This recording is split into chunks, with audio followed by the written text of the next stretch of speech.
it seems like yesterday you drafted. All right, time to go. Time to go. Flipping the horn for you. I heard that. Wow, that was different. Right on cue. Yeah. All right. So tonight I've got to update our lesson. We're not on lesson. Where's my properties for that guy? We are actually on lesson. Hello. Just there we go. Oh, I got to stretch this a little bit. That's the problem. We are on lesson 117 now, which is 17, and we are back to tactics. So we're going to be finishing up tactics, hopefully. At least the ones we're going to be covering. I wanted that to be centered. I don't know how to make it centered right now, so we'll just leave it tactics, part 2. All right, so we're on lesson 17, tactics 2. I do have for you guys some notes that we could start the show. And I got to find out who our first... there he is. TK is our first chatter. Welcome, Sudakus. Welcome, TK. I was just saying I have to find out who my first chatter is going to be tonight and get that taken care of so that, we don't have to worry about it while we're doing the lesson. So thank you, TK, for being our first chatter. And as you... Your bolts are good, too, and one of those things are. My what's is good? The bolts? The bolts. What's a bolt? What you call the thing that pop up and tell people things. Oh yeah, I don't think they're called bolts. They're announcements. We have different announcements that come on. Right, you're taking out popcorn. Okay, we're studying a new opening. Okay, so TK's got some pop. There's two things. There's just announcements like when you get a new follower or you get a new first-time chatter, things like that. Announcements that pop up. Is that what you mean? Yeah, but you have a name for them. I don't. Like a couple weeks ago, we had the wrong bolt up. The wrong bolt. I'm still not sure. It's called. Yeah, I'm still not sure what we're referring to. Bot. Excuse me, it's a bot. Ah, yes, I do have the bot set up correctly. Yes. Okay. Yes. But to that point, thank you. No, you actually reminded me of something else I need to change real quick. So I do need to set up, because my bot isn't going to show the right next tournament. And so thank you for reminding me. We will go and fix that bot so that when people say arena, it's a bot, yes. When they click on the arena bot, or when they use the night bot to say what's the next arena tournament, now it will be correct. Okay, we're not going to... There's a method to my madness. Yeah, there's something to that madness. I'm not sure what, but method would work. All right. What else did I have to... Oh, I want to give you notes. So we're going to be looking at 3 different types of tactics. Okay, so let's see. Tactics continued. All right, and I don't want to give them away. Though you could find them in different places. I want to see if you guys can find moves without that in place. So this board though is totally wrong. So if you don't mind, I have to fix this board first, because this problem I'm showing you is totally wrong. So let me fix it by cheating. Okay, I'm going to go here, I'm going to go here, I'm going to go here. Okay, all right, now this is the position it was supposed to be, and I need to fix it for later. I'll fix it later, but I don't want to bother with it right now. I want to get to your guys' lesson. So we're learning tactics. You guys have learned, can you name some tactics that you guys know? We have gone over tactics, so you should know some tactics by name. Pins. Pins, very good. Skewers. Excellent.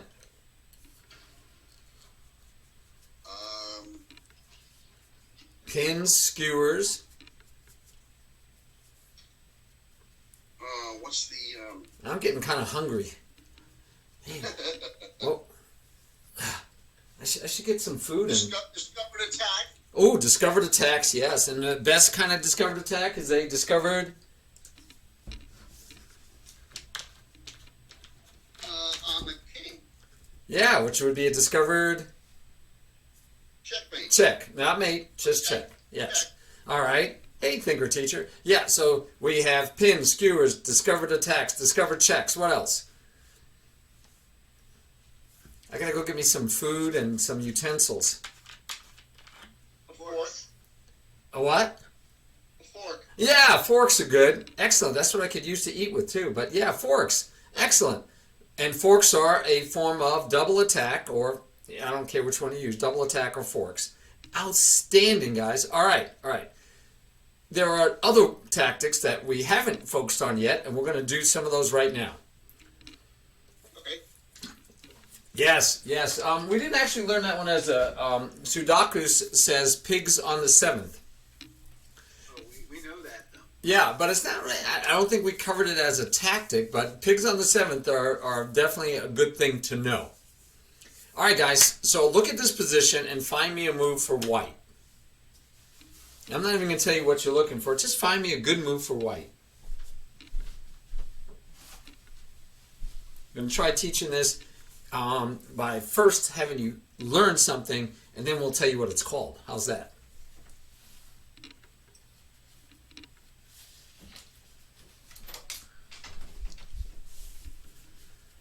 You can think out loud. Tell us what you're thinking.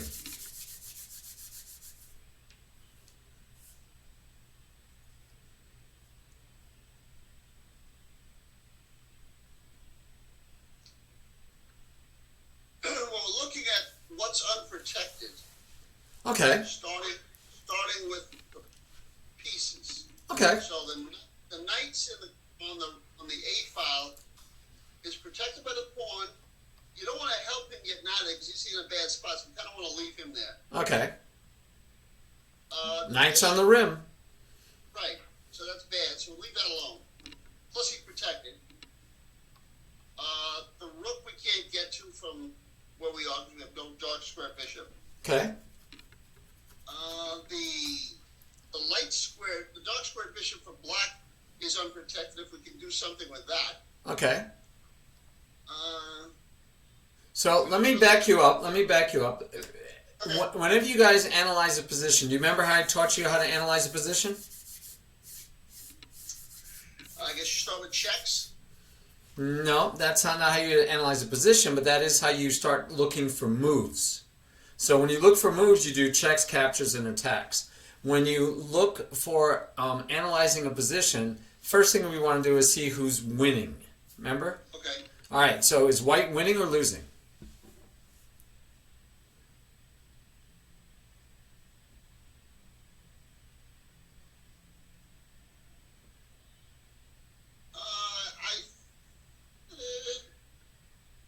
What do you think, Keith? I think white might be winning because he's got two rooks, but he also has one rook and two pieces. I have another piece if I'm white. So just based on pieces, I believe that I'm winning even though I'm down. 1, 2, 3, 4, 5, 6. 1, 2, 3, and I'm down one pawn. So yeah, white's winning the material war. Okay, and by how many points? I didn't figure that one out. Well, the bishop is the same as the bishop. The rook is the same as the rook. So the difference is that you have a knight and a rook, right? And you said black had an extra pawn. So how many points is the knight and the pawn together? 3. But with the pawn makes it? 4. 4 points. And how many points is the rook? Rook is the rook's 5. Very good. So white is only winning by? 1 point or a pawn. Right. So white is ahead by 1 point or a pawn. Very good. All right, so that's the first thing we should look at. Then I'm on to you now, John, where you were looking at strengths and weaknesses, right? You said the knight's poorly placed. You said which pieces are unprotected. By the way, this bishop is unprotected. Both bishops are unprotected. You could look at king safety, but we're going into the endgame if we're not already there. And so king safety is not as important, right? Because there's fewer pieces and we have equal pieces. So remember, as you move into the endgame, what do we want from our king? Are we worried about king safety or something else? You want your king involved. Yeah, we want an active king in the endgame. Very good. So whose king is better placed? Black. Yeah, it's closer to the center, right? I mean, this is our center squares right here. And you could just say, I'm only 2 squares away. Well, I'm 3 squares away. So black his king is better placed, but he's down material. All right. So you do all those assessments. Then yes, feel free to look for checks, captures, attacks, and then look at them for your opponent. So go ahead and look at all the checks, captures, and attacks for white. And by the way, I saw somebody that had on a YouTube channel, and I agree with it, that attacks, when we say look for checks, captures, and attacks, that the attacks are, you could think of them as, what threats do I have? Can I make a threat? Can I threaten stuff? So an attack is a threat, if that helps.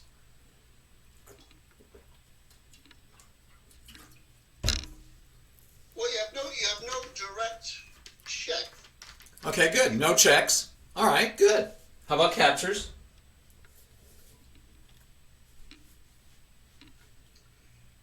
You could take the pawn on B5, but you'd lose the bishop. That's not worth doing. Okay.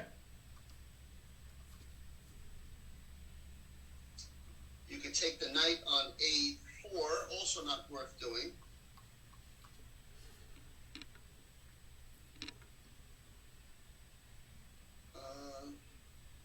So those are your captures. Okay.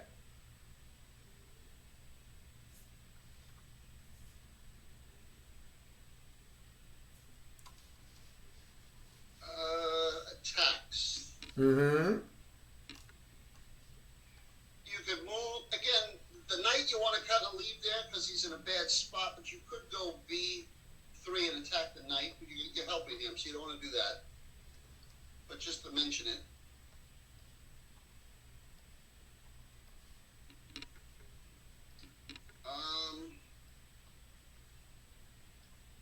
You attack the bishop with the pawn. Yeah, H4.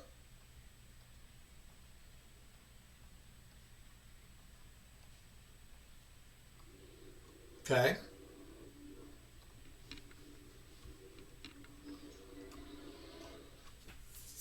Any other ideas come to mind? You could bring the rook over to C1 with the idea of going up to C7 to get a check on your king for your next move. That's no good. Okay. That's okay. Maybe not. Geometry matters. Yeah. All right, that's fine. Now let's look at it from the other side. If you were black, what checks, captures, and attacks do you have? And what threats are you worried about from white?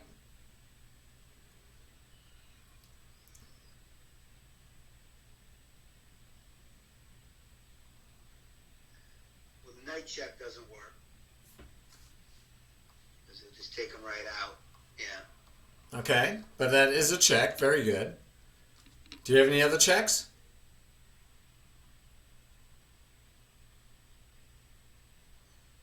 No. Nope. Okay. Nope. Do you have any captures?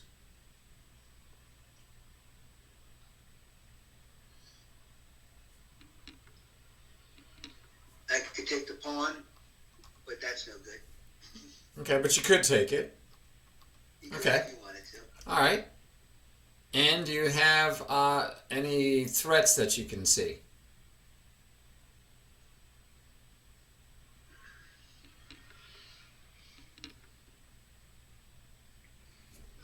What happens if, Pawn what, to B4. yeah, what happens if you threaten with B4? What would happen? You'd lose the knight. Ah, because that's the piece that's protecting the knight, right? Okay. Ah, okay. So if you move this pawn, you lose that knight. Okay. All right. Any others?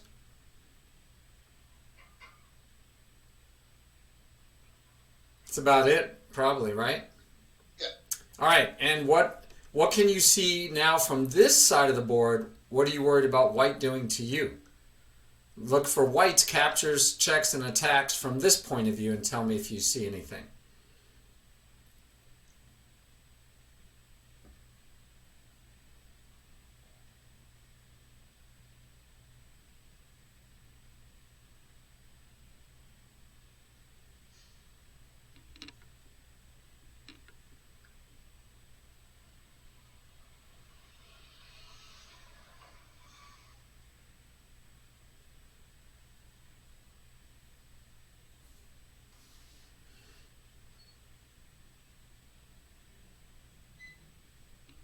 If you guys are going to be that quiet, I'm going to put music on in the background.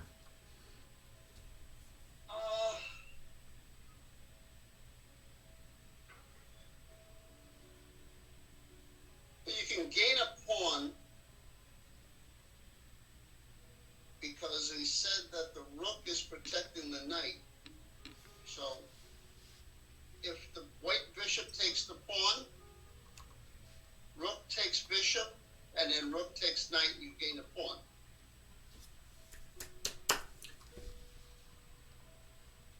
Is that an applause? That is, and I'm going to give you a louder applause. Okay. Very good. Very good. Now let's make sure that's a good move, though. So we're saying white takes here. What happens? Does black have to take? No. Does he have any in-between moves he could do? Because I mean, you just won a pawn, and we're gonna. If I know that if I take, you're gonna take, and we're gonna be equal, right? I lose a pawn. So is there any way for me to maybe get a pawn back first?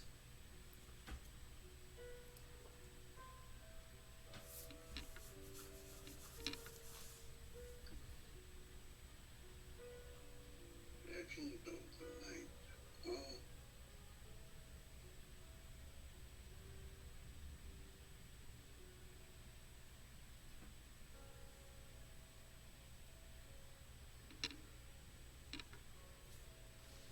So I'll put it on the little board. Yeah, you can. If we take here, can black do anything else instead of taking back?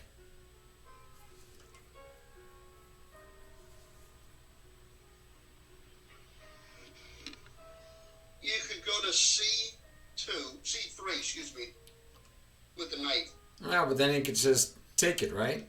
So in this picture on the board, on the little board, if we go here, then, oh, you can't see my little board, can you? No. I forgot I moved the little board to a different place. But yeah, if you go here, the rook can take, right? Instead, not the pawn, because if the pawn takes, then you take with check. But still, the king just moves out of the way, and you still didn't get a pawn back, right? Do you see that? So I could even take with the pawn, right? If you go here, I could take with the pawn, and then you take the bishop with check, but it doesn't matter because the king just moves, and I still have my two pawns. But I could also just take it with the rook, and then you take my bishop, and you didn't win anything, right, by putting the knight here.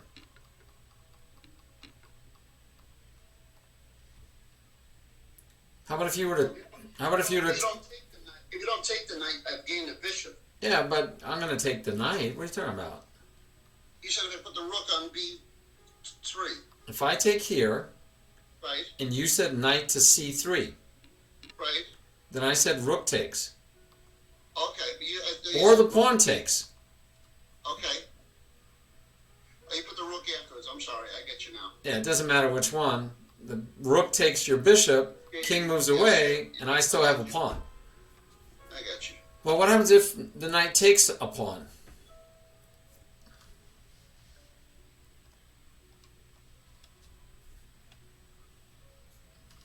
So let's say Murph says, hey, I think I win a pawn.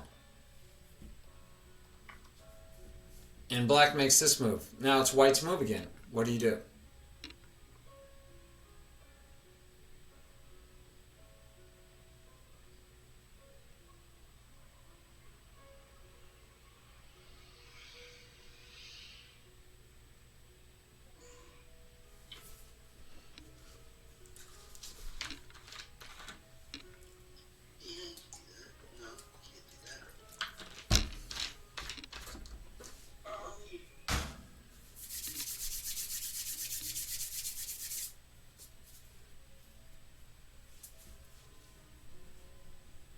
So you trade pawns. So far, it's white to move. You can throw in a check. I could throw in a check, and the king can move somewhere, right?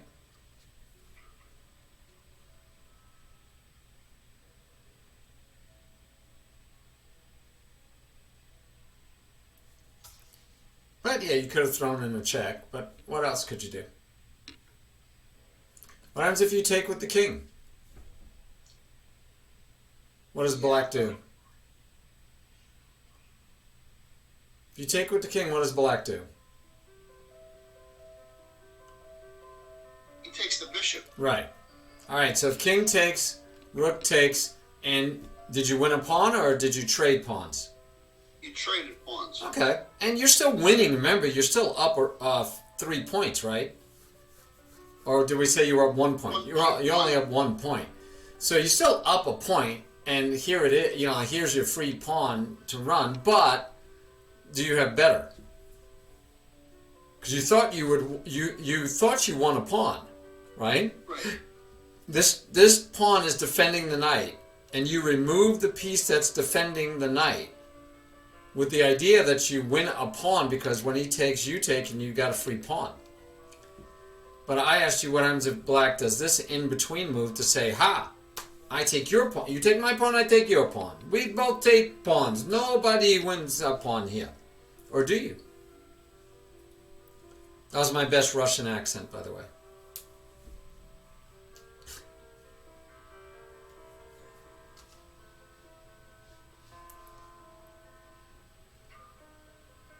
So what do we want to do?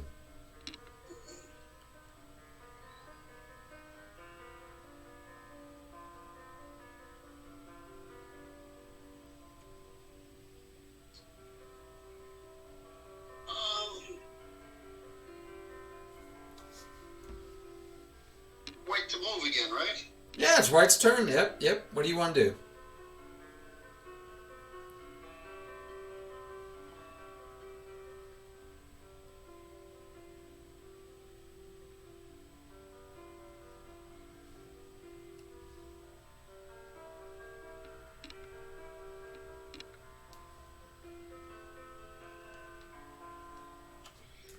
If you put the rook between them to B3. Oh, okay. So we move the rook here. Right? Right. Okay, and That then what? stops the trade. That stops the trading. And what can black do about it? Because now the knight, we're threatening to take the knight with the rook or with the king, right? Right. Yeah. You have any good moves for me? He's going to move the. Does he have a place to go with the knight's the question? That is the question I'm asking. I agree. And the answer is no. No, he has no place to go. Here you could take him with the bishop. Here you could take him with the bishop. Here you could take him with the bishop. And here you could take him with what? The rook. Right. So, what do you want black to do? If black says, "Why you're going to win my knight? I got to free my knight." I could take here, and you could take here, and you now have 2 rooks against a knight and a bishop.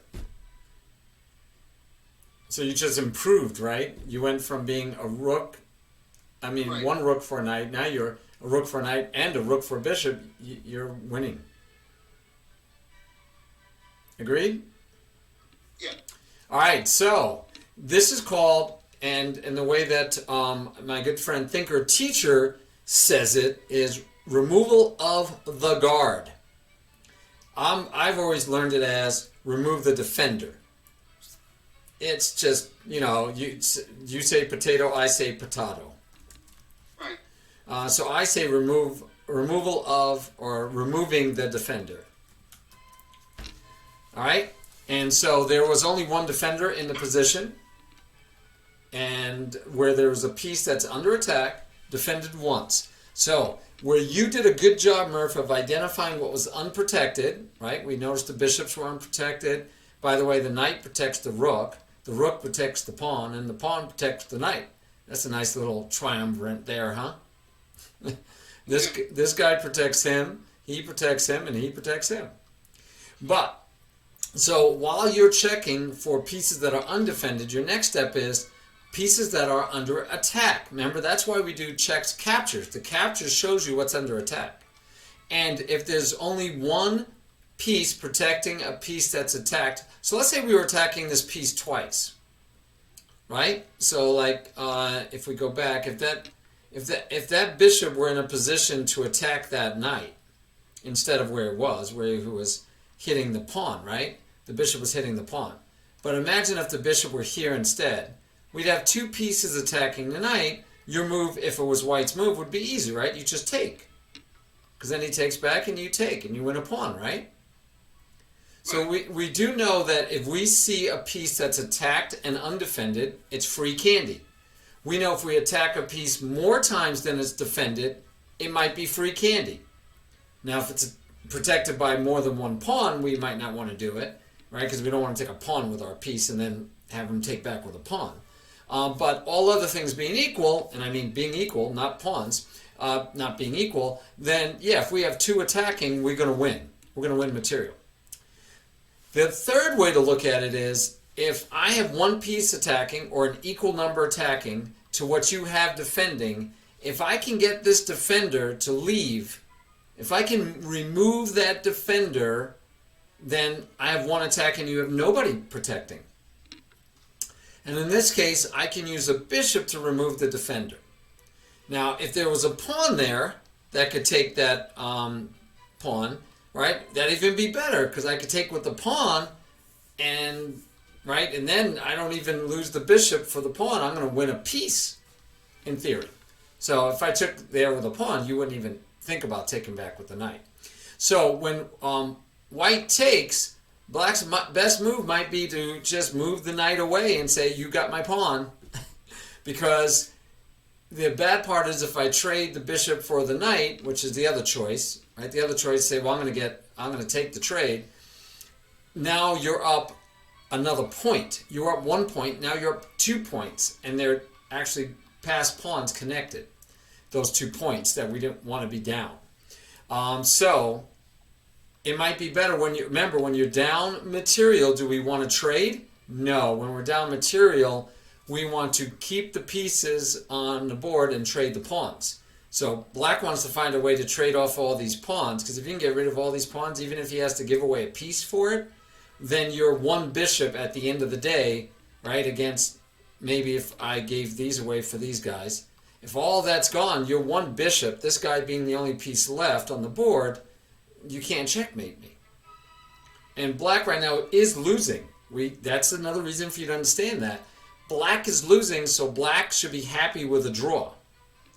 Black is happy with a draw. White is not happy with a draw because white's winning. White wants to win the game because he's winning, he's ahead. So black should not actually take here and trade off more pieces, which would make it easier for white to win. You should hold on to your pieces. Does that make sense? Yes. All right, so this tactic that we just looked at just now is called remove the defender or removal of the guard. All right? Not bad, right? All right, close your eyes for a second. One question. Yeah. When we looked at this, we initially came up with, I think, 3 different variations. Okay. 3 different variations or 3 different possibilities? What do you mean 3 different variations? Right, 3 different possibilities. Well, I saw you only came up with one good one for white, didn't you? Right, but we were just going to trade pieces. No, here we're winning a pawn. What do you mean just trading pieces? I'm lost. Right. But then you showed us the next variation of it. My question to you is... This loses more for black. You found the right move. This actually loses now more. It was just a pawn. But if you take here, I just got the exchange with the pawn. Okay. And if you don't, you can't get away because you're going to lose the piece for free. Right. So yeah, this is not the right answer. This is a bad answer, but I wanted you to see it because you might say, oh, I'll remove the defender, and then you might look deeper and say, well, he's just going to take my pawn, and it'll be a trade of pawns because if he takes, right, if I take, he takes with check, and I didn't win a pawn anymore. So you'd want to be able to look deeper and say, oh, no, wait, I have this move. Okay, but you should see that all in your head, right? You should be able to say, if I go here, and he goes here, I go here, and I'm winning. Now, do you have to be able to do that? No. I think at your guys' level, I'm happy if you see remove the defender, and you should win this knight. And if you do this move, and he does this move, you stop and think again. Do not react. Do not take back. Do not just reflexively take back. You should now analyze the position all over again because you didn't anticipate this. You thought he was going to take, and you thought you would take, and you'd be up. You would have won a pawn, right? That's what our thinking was when we took. So when we take and our opponent does something we don't expect, I don't want you chess reacting. Don't chess take. Take your time, analyze it again, and see what you should do. Make sense? So if the king took here, then you got an even trade again. Yeah, you just all you got was a pawn out of it. I mean, you didn't even get a pawn. You traded pawns. Right. Yeah. So my question to you was, the initial take looked good. Yes, it is good. Right. But there is a variation where if you do something wrong, you end up getting an even trade. Well, yeah, if Black does this, he's actually doing something worse because he's going to lose more material. But if you don't pay attention and just take back, then yeah, you now allowed him to take back. He got a pawn back. He traded pawns instead of winning a pawn. My question to you is, with all of these different scenarios here, I guess as long as you see the winning scenario, you go forward with this? Yeah. So that's where I was saying that. Let's say you're sitting here and you're going, okay, I checked for checks, I checked for captures, I checked for attacks. I checked for my opponent's checks, captures, and attacks. I feel like I understand what's going on. I assess the position. I know who's winning. I know what okay. And I see a tactic that I learned the other day on Wednesday. Remove the defender or removal of the guard. I'm going to take this pawn, and if he takes, I take, and I'm up an extra pawn. I like the move. Okay? That's what you do. So you take. Your opponent does not take. You're like, well, what's he thinking about? He's not taking. Oh, he's thinking, or he's realizing that if he takes, I'm going to take back. Now, you could sit here and go, okay, he's thinking, I already know what's going to happen, he's going to take, so I don't think. Preferably, you keep thinking, and you're saying, okay, what other choices does he have? Ooh, I didn't realize he had a check. Oh, that's okay. If he checks, I can take anywhere I want. He could move here. He doesn't have to take. What am I going to do if he moves there? And then you might start thinking about what do you do if he moves here, right? Because now, right, you can't protect the bishop this way. He'll just take you off. So now you're going to move the bishop. Where to? How far back, right? You get. This is what's going to go through your head, hopefully. Where do I put my bishop? If the knight's here, I can't put the bishop here. I could put the bishop here, and he could just trade it, which is good for me because I'm up material. I could go here, and then I have this square later for my bishop. I like that. Plus, from here, I still hit all of these squares that the knight might try to go to from here. I kind of like that. Okay, so if he goes here, so this is what you should be thinking on his time. You didn't think, I don't have a problem with it. You didn't think 3 and 4 moves ahead before you did this. You're ahead of material, and at worst case, it's a trade, which is good for you anyway, but you think you win a pawn. And then your opponent makes this move. And you could just reflexively take back. Because he took a pawn, I'm going to take him back. He didn't reflexively take back, but you could make the mistake of reflexively taking back. And I'm trying to tell you, don't look deeper and see if there's better. And yeah, you're going to win the exchange at the worst. At the least, you're going to win the exchange now. If he moves the knight, you win a free knight. If he moves the bishop, you win a free knight. If he puts the bishop here, you win the bishop. If he moves the bishop anyplace else, like here or here, or here. You're going to just take the knight with either your rook or with the king. It's a free knight. So he can't move the knight, he can't move the bishop, he can't move any of these pawns or his king without losing the knight. And if he moves his rook any place, well, here you probably just take the rook. But if he moves his rook backwards, you still just take the knight. So this is the only move to lose the least amount of material. And again, do you reflexively take here, or do you take your time and think, well, I could take the knight, then all I did was trade pawns, by the way. I didn't win anything if I take the knight. So that might make you think, well, do I have better? Yeah, if I take the rook, but then the knight's free, the knight can move away, but heck, the rook is better than a knight, so yeah, I'll take off the rook. Because all you have to do is add up the points again. This is worth 3, this is worth 5. So I have 2 points here, I have 2 points here, I'm down 1 pawn, I'm up 4 points, down 1 pawn, so that's 1 off of it, I'm up 3 points. I basically have a knight or bishop extra in points. Okay, so go ahead. So do I need you to see all of this before you take the pawn? No. You don't even have to see this. Nope, you do. You probably should just double check. You should at least notice that the check doesn't work. Because, right, checks can be scary. If he could get a check in, you might want to make sure it doesn't work. Right, so like if this pawn were here, let's say the pawn were here, right, which is ridiculous because then you would just take it, right? But if you were to take here, so let's move the king here. So if you were to take here now, well, now this check, you have to move your king, and then I win the bishop. But we know that's not right. But if it was here, you would have been under attack anyway. So hopefully you wouldn't have taken this pawn. Hopefully you would have just taken the knight. Okay? All right. So did I answer the question? Yeah, that's a bad example, but if it somehow worked out for black. Uh-huh. Where this was better? Somehow it changes, yeah.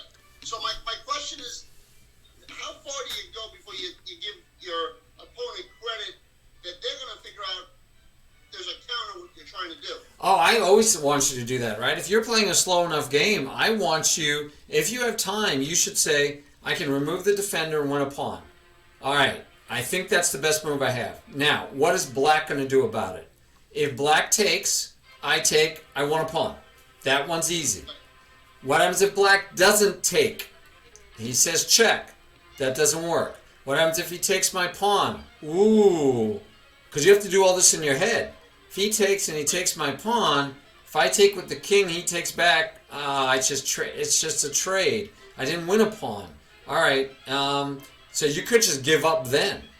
But better would be if you were to say, well, if I take, he takes here. I don't have to take back either. He didn't have to take back. I'm going to check Keith's move. I'm going to say check. Right? Always check for checks. So I'll try the check. Okay, that didn't work. I could come here and protect the bishop and attack the knight. And if you could find all that in your head, then you are a much stronger player than you are today, John. And you would make this move and smile because you already know all the different options. And if the guy goes for this option, you're like, oh, that was a mistake. And if he takes, you go, yeah, that's a mistake, thank you. And the reason you know that's a mistake is because, like I told you, because he's down on material, this is probably his best move. Okay. But that takes deeper for you to see that this is the guy's best move. Black has to see that it's the best move instead of just taking the bishop, which is the other option. But yeah, that's deeper thinking. But right now, I just want you to even see the fact that you can remove the defender, because if we go back to your out loud thinking, John, at the very beginning of this, you said, well, I could take the knight, but that doesn't work. That's not good. You said I could take the pawn, but that's not good because the rook takes back. That was as far as you went. You didn't go deeper to say, oh, but if the rook takes back, oh, I could take his knight. You didn't see it at first. And so you discounted this move, you discounted this move, and remember, I flipped the board for you, You looked at black's moves. That was okay. But when I told you to look at, now look from black's point of view, what threats does white have to you? You noticed, and partly because I think we talked about if the pawn pushes to attack the rook just takes the knight. So I think you realize if that pawn were to move or not be there, the rook just takes the knight. I don't know if that was what clicked it for you. Yeah. Okay. Basically.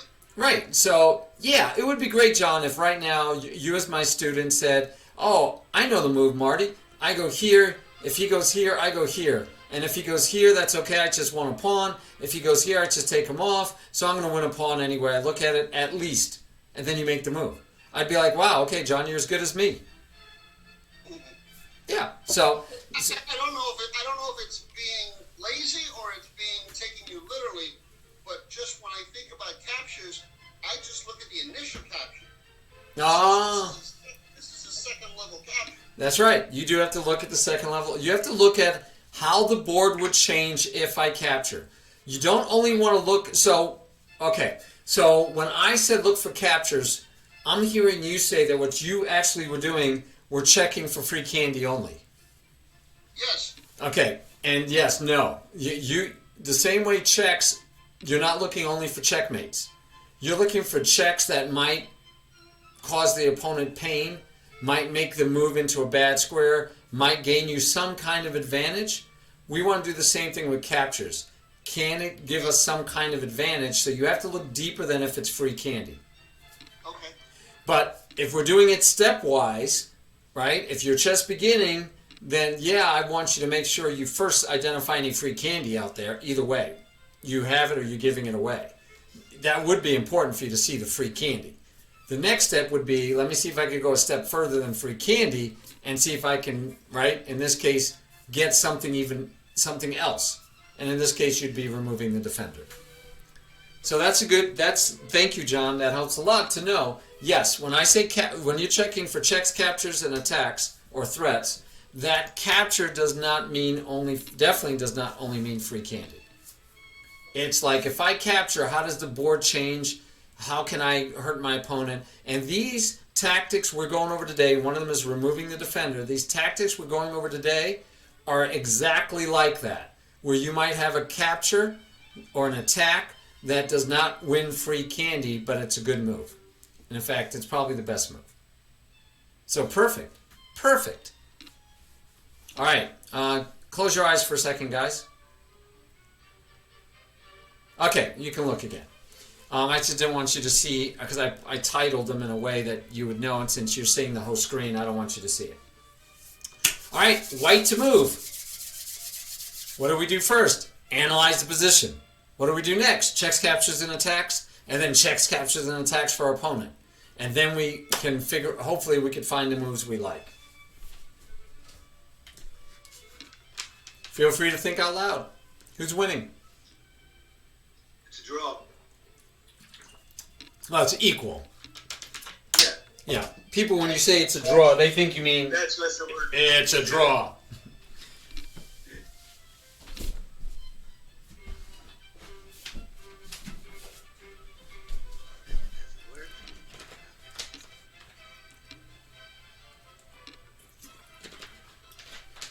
No reasonable checks.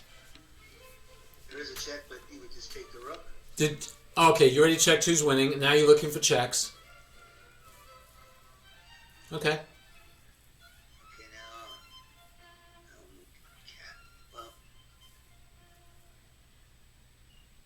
we capture the queen, but I would it would be a trade.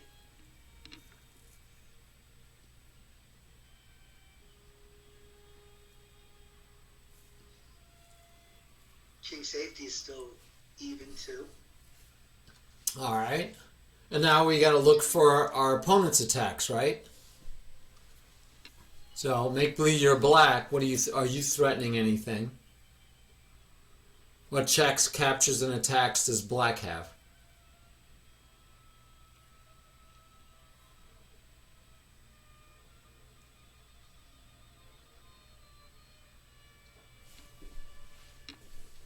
Black has a rook capture. Check, but that's no good. Black has a rook check? Oh, black. Oh, I'm looking at the black. Sorry. Yeah, I flipped the board for you. I know it. My mind flipped. Let's see, black. There's no checks. We have no checks.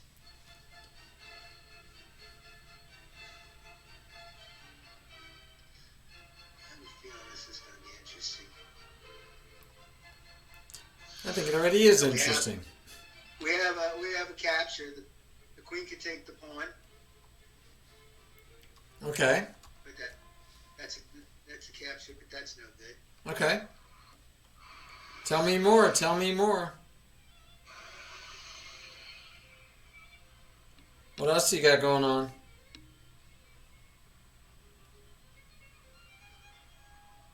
The queen can take the queen. Oh, okay. Black can take the queen, and then what would happen? Is that a good take, a bad take, or what? It's actually a good take. Good. Because he would have to take. Well, he would have to take back with the rook, and you can take the rook right off. Awesome. All right. So black has a threat, and this is why you need to think of both, right? So you looked for your checks, captures, and attacks. If you didn't find anything that jumped out at you, you got to look for black's checks, captures, and attacks, because now you would realize I can't like just push a pawn or something, right? If I push a pawn, he's going to win a rook, right? Because he takes, I take, and then he takes back, and he has a rook against nobody, right? Yeah. Oh, okay, so I can't allow him to do this. So it's important that you see that. Now, from black's point of view, we just did his checks, captures, and attacks. If you were black, what threats does white have? Looking at it from this side of the board, do you see anything that bothers you, that worries you?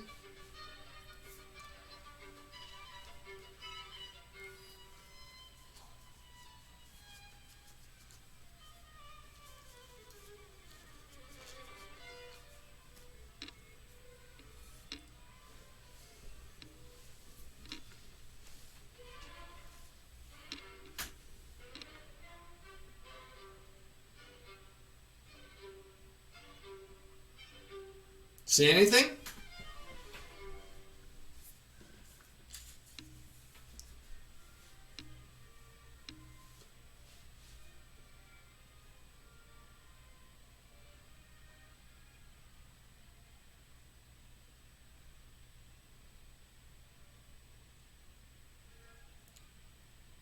Murph, do you see anything? for white. Okay, yeah. I thought you might have. I appreciate you letting Keith try to find it. Yeah. All right, Keith, if you don't see it from this point of view, we'll go back to the way the board actually is, because you're white in this game.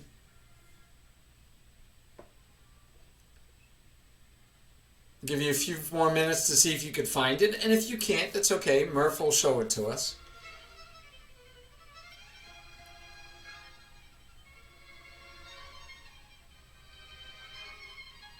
The only thing I can think of is to move the queen all the way up, without taking the queen and just be protected by the pawn. Okay, and then the queen takes, pawn takes, rook wins the pawn, doesn't he? Yeah. Okay, so I mean, if you don't want to lose material, you could just put the queen here, right? Okay. Or you could put the queen here, or you could just take the queen. And he takes back, and you didn't lose any material, right? You could even come here and threaten the pawn.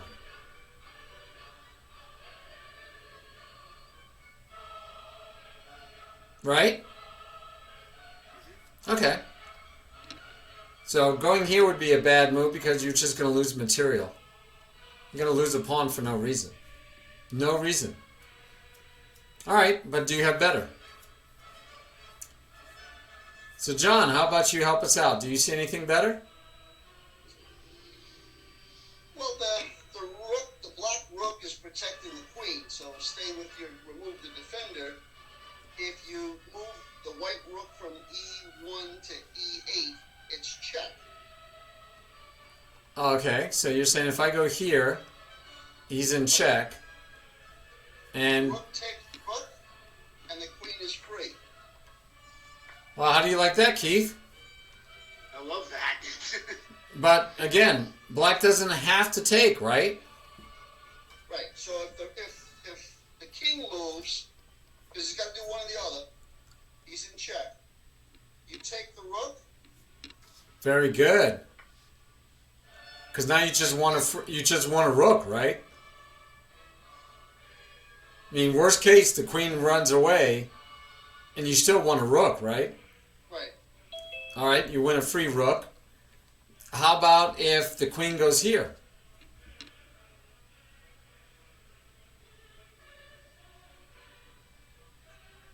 You take the queen, it's check. You could take the queen with check. The king takes back, and then you... You can take the rook with your queen. Yes. So that definitely works. You could just take, and then take the rook next move. Definitely. You even can take here, and you still get the same. Because if he doesn't, take the rook after this, and he does something like that, you just take it for free. So yeah, game over, right?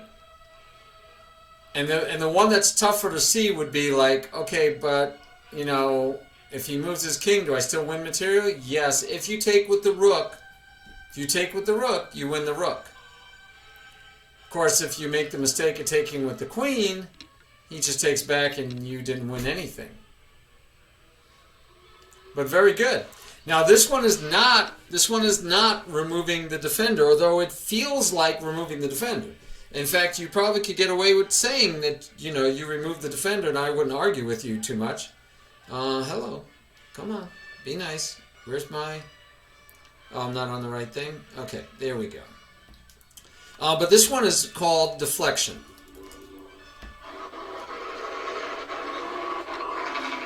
Oh, who's next to a racetrack? Keith, you live next to a racetrack? This is New York City, buddy. Anything is possible. Oh, man. All right. So this is Deflection, Murph, because removing the defender normally means that I take the defender. But I didn't truly remove the defender. I deflected that piece away. I enticed him pretty much forcibly to move away from his job. And it didn't have to be a defender even. It could be other cases. But yes, I pull him away so that then I have freedom to go someplace else I wanted to go. And because the other way to look at it is I didn't remove the defender if I move up. But here now I still win material. While if I had removed the defender, he'd be gone, right? That wouldn't be an option. It wouldn't be an option just to say, go ahead and take it, because I already would have taken it. But they're in the same, these three that we're talking about today are in the same family. So that makes total sense that you're like, I was looking for remove the defender and I found that move. It's a good move. Good job. Good job. All right. We have one more for you to look at. Again, please don't look at the screen for a second.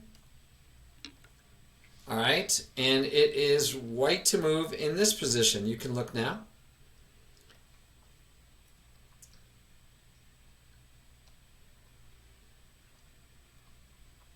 Take your time. Remember how to analyze a position.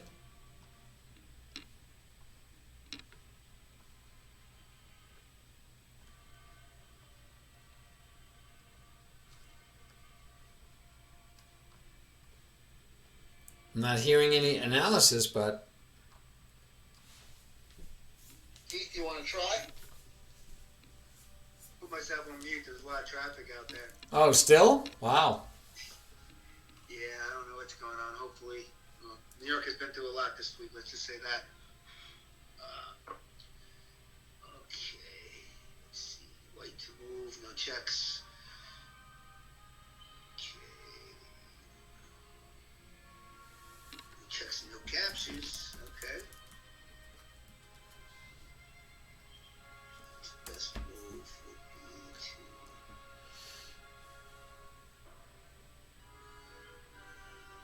Oh, wow. So, did you analyze the position? skipped an important step. I didn't figure out who was winning first. Ah, good, good. So who's winning? Let's go back to that.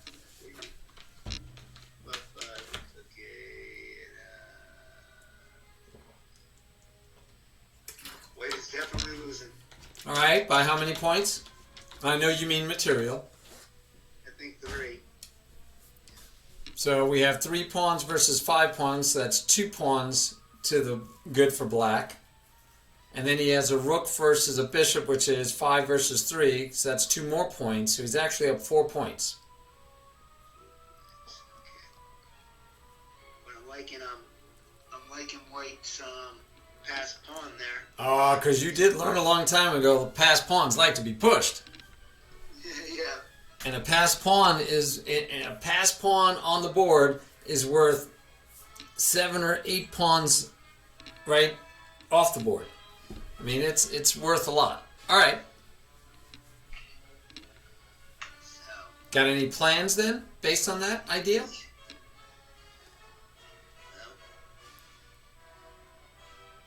I'm thinking,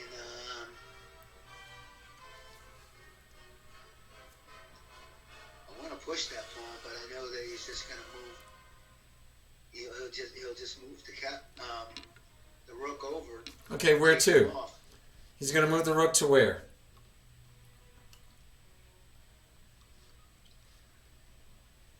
Thought he would just move the rook to I think he would keep him down there, so I'm thinking he would just move him over one. Okay, to G1. Yeah. Okay, your move. So you got that in your head. We moved here. You're figuring black will move here. So what's your next move? Oh, bring down the bishop. To where? Where am I putting the bishop? Thinking here. Thinking.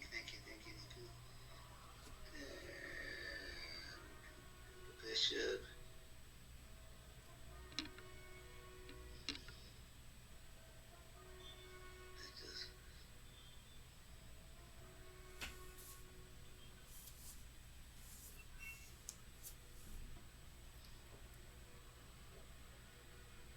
I moved the bishop one space to protect the pawn at that point. Where to? It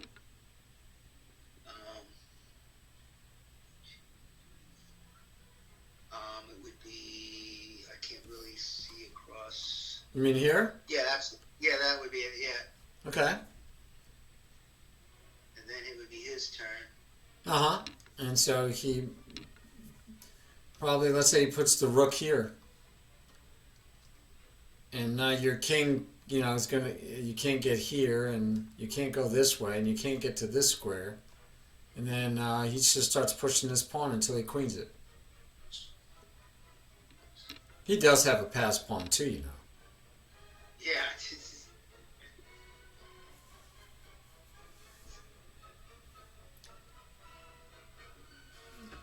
Yeah, well, I guess he wouldn't push right away because he would just take. So I guess he would start pushing this pawn and or get his king out. Right? Yeah. Okay. Either way, though, he's going to win. Any other ideas?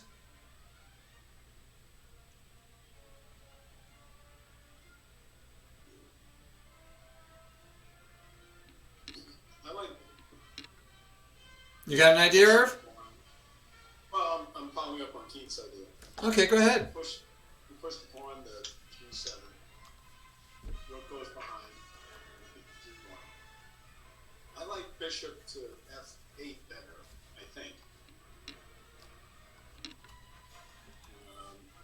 To protect. This way they protect each other. Okay, so I start pushing this pawn.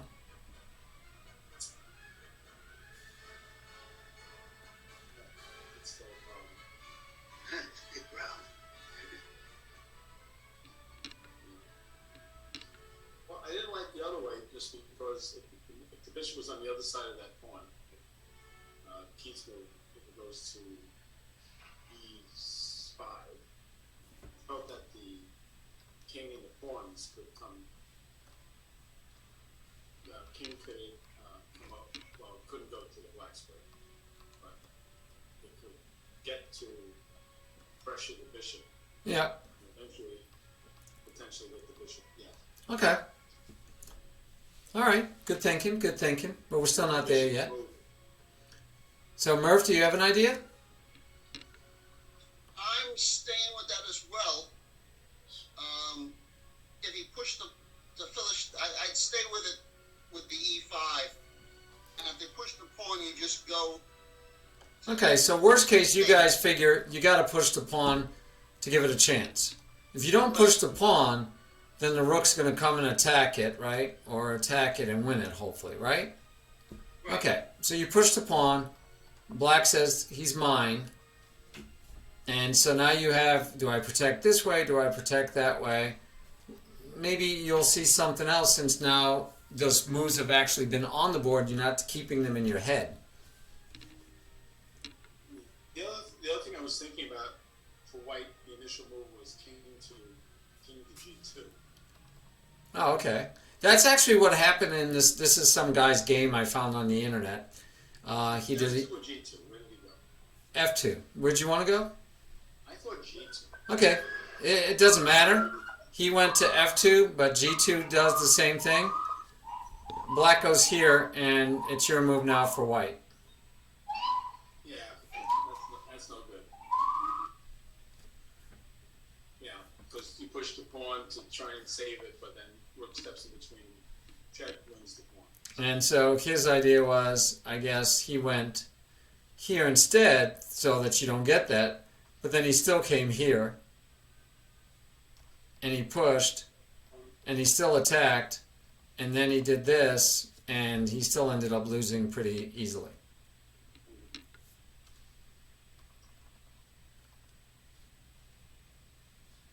So.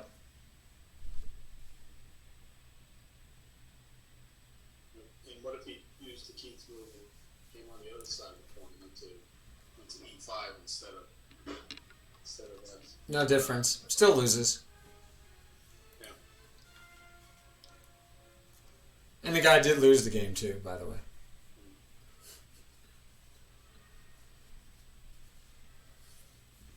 So, is there a winning move for white? Oh yeah. Oh, there is. Oh yeah. And it introduces the third tactic that we're covering tonight. Well, do you want to consider losing the pawn and just activating the king and try and get rid of some of those 5 pawns that he's got?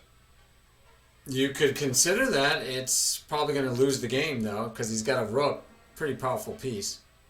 Right. But you put it this way: you can get a queen by force.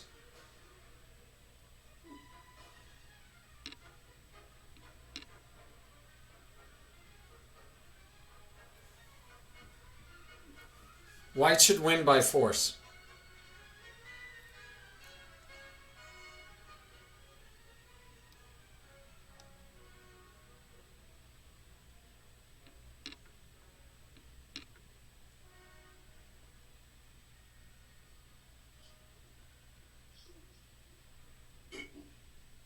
Only thing I can think of is if we could block the rook with the bishop.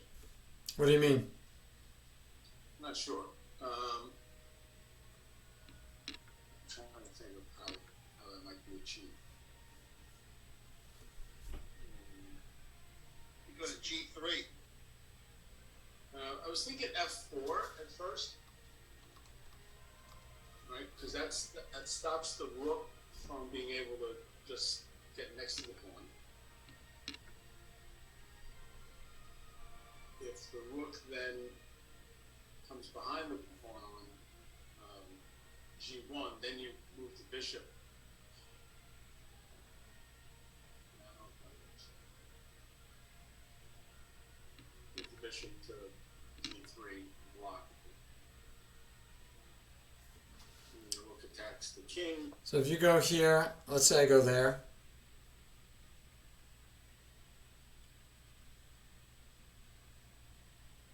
I push the pawn.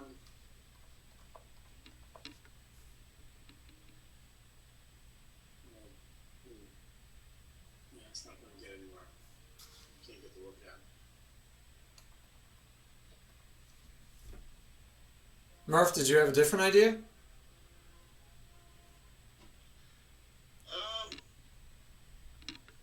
I thought I heard you say something else.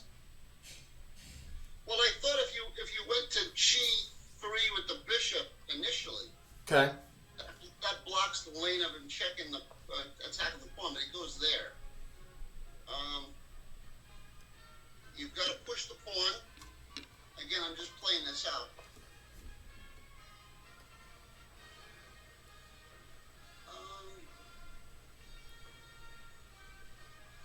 And now you got to go back to E3. And your king can never get in. And he can't get over to this file at all, so... Yep, that still loses.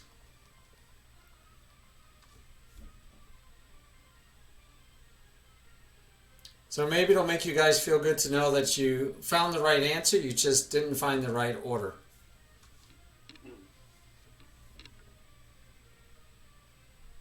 Well, somehow or other, you've got to get the rook and the king, or the rook on a dark square. No, you don't.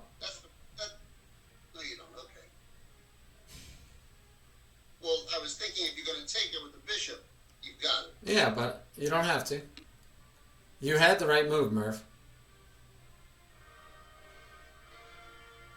Keith had the right move. You had the right move. If I could put you two together and then scramble you up and spit you back out, you would have gotten it. So bishop to G3. Okay, we saw what happens. Bishop to G3. He attacks the pawn. You're right, you have to push the pawn, otherwise you lose it immediately. He attacks the pawn. This is the only way you can protect it. Right. Did that version. Okay.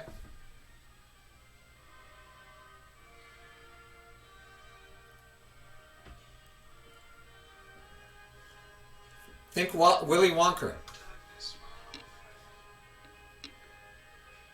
Push the pawn first. Okay. Give us a look though. You can't go here because you just queen. Right. Right. You can't go here, you just take him in queen. So this is the only place he can go. Now block with the bishop. Where? G3. Right.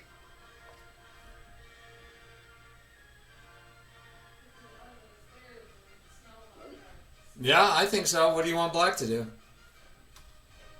Michael's no choice. Black has to say check. King moves. Does he?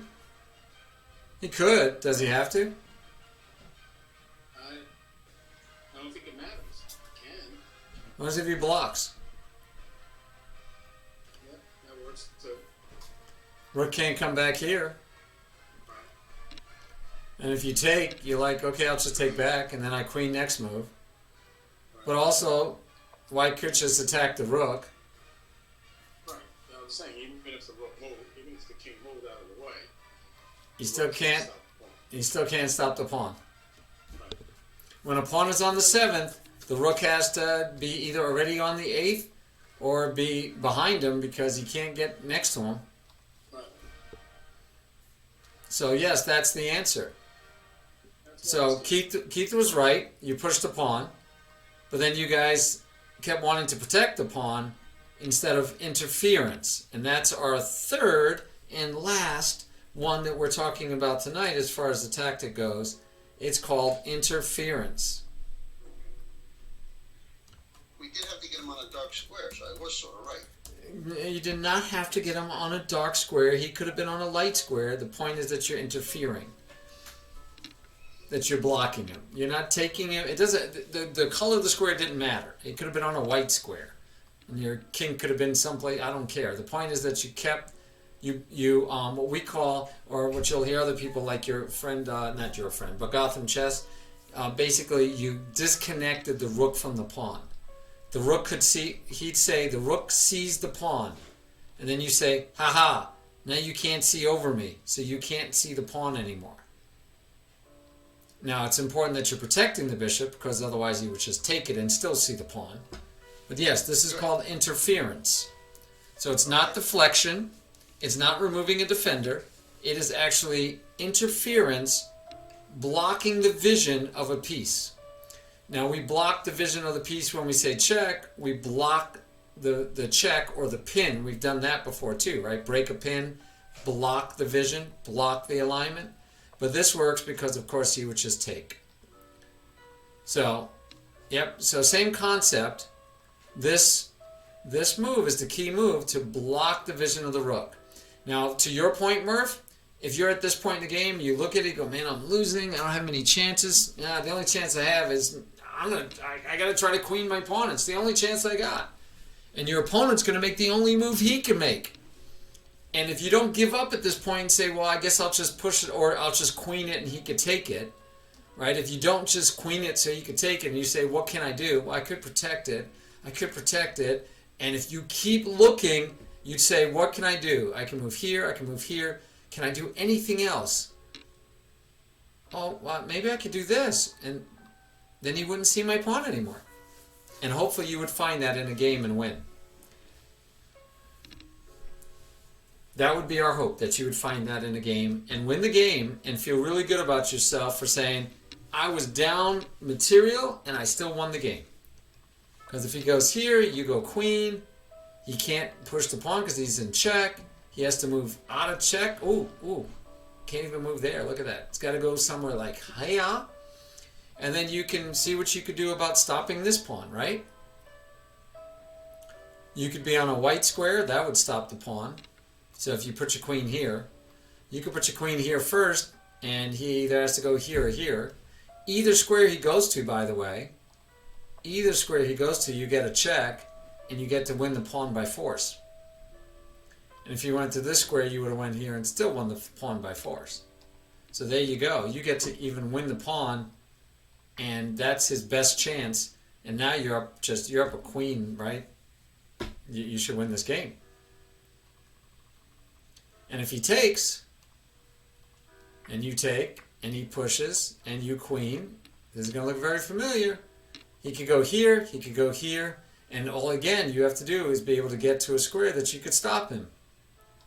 So the sad part is if you had a pawn here, if you had a white pawn here, right, you'd have a harder time, but you can still get there because he has two squares to go to. You could go here and then all the way over to here to stop him. But you know, if you had enough pawns in a way, you know, in theory, he might be able to still queen his pawn, blocking off your own queen's attempt to get to it. But nope, you don't have to worry about it. You could just come here, and you're fine. And you're going to win that pawn next move, and game over. All right? Last puzzle? Yep. Okay, don't look at the screen. All right, last puzzle. And this one is from a game that we just saw on Monday. We had our qualifier, our under 2200 World Chess Championship qualifier tournament. And this position was in the tournament. I'm going to leave this one up on the board for everybody else because it's a beauty.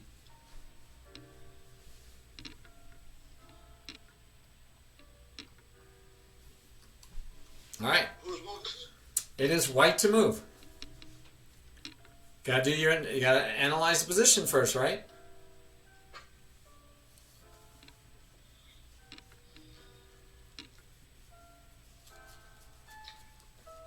Both have rooks, both have a queen, both have a bishop, 5 pawns to 4. So black is winning by a point. All right. And then check for your checks, captures, and attacks for both players and see what's what and who's who.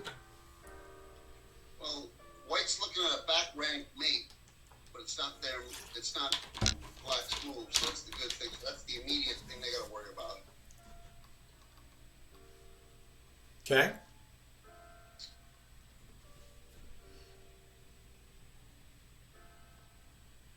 Did you do your checks, captures, and attacks for both? Nope, we're doing that. We're looking at that now. Okay. Well, the black check would be the taking of the rook. So that's how we got to that first off. Okay. So usually we look for whites, checks, captures, and attacks, but I guess that was so... It was just sticking out at me, sorry. Yeah, no worries. I'm glad it's sticking out at you. It's a good thing. And you won't fall for back rank mates, hopefully. You got 2 checks here. You got one with the queen. If you take the pawn, or you got one with the bishop if you take the pawn. Okay. Yeah, those are your 2 checks. Okay. Do you have any captures? That pawn. Right. Okay. You've got the one on B7 also if you want. And how many are attacking that one? 2. How many? And behind it, the queen. And how many are protecting it? Just the queen and the bishop. Ah, you almost missed that long range one, didn't you? Yeah. Yeah, that's another thing, right? All of us at beginner stage, we missed long range attacks or long range protection. Okay, good. To be honest with you, I didn't think about it because I kind of dismissed it. I wouldn't take a bishop. I wouldn't lose a bishop for a pawn, and then lose it to the back. So that's why I didn't really. If this queen were not here, and he wasn't threatening mate in 1, why wouldn't you do it? Yes, it's free then. Yeah. Okay.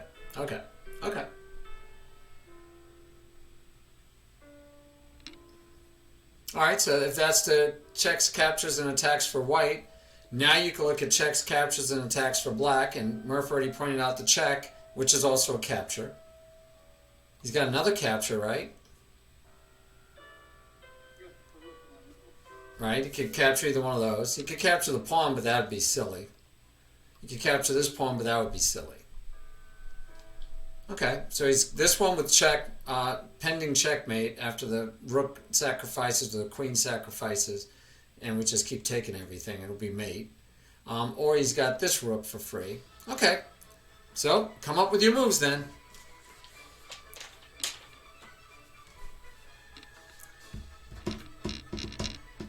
Well, if you're going to be white and not address the back rank mate, your move better be checkmate because you're going to lose the game the next move. And like I said, this is from an actual game. It's not a puzzle, so. Right. Doesn't matter. Okay, just want to make sure you knew. Okay. But if I'm thinking if I'm white, the safer move is to deal with this back rank mate. But if there's a way to win the game right before he wins the game, then that's something to explore. I agree. I like that thinking. But can you find that? Because if you don't get it right, you lost the game. Yeah. Very true.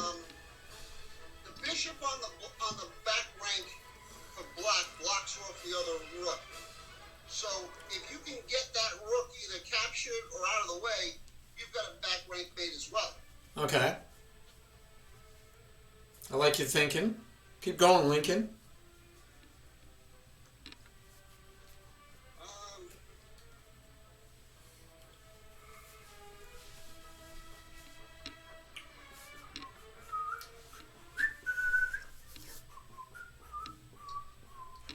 Now, the matter of the order here is important. So, if you take the pawn with the queen or the bishop, it's check.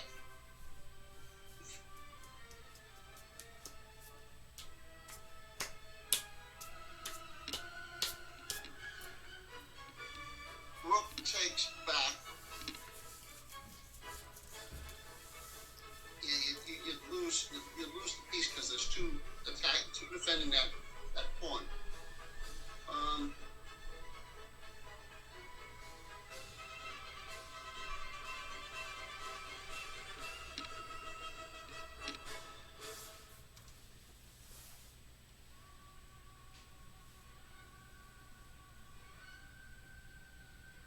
I think it's play it safe. It's better to deal with the back rank mate on your end and just move the rook from A1 to F1. Not to E8 to protect this rook? If you move it to F1, doesn't it just take your rook? Yeah, you're right. E1. Okay, so here to protect the rook, keep you from winning that rook. You can't take here. Right. Okay. There may be something there with the rook, the bishop, and the queen, but there's a trick, I'm sure, but I don't quite see it. Okay. So that would be a candidate move. Rook on A to E1. We like you to find 3 candidate moves when you feel like you're good enough. 2 candidate moves anytime. Even as a beginner, we want at least 2 candidate moves. But okay. Irv, Keith, do you have any ideas?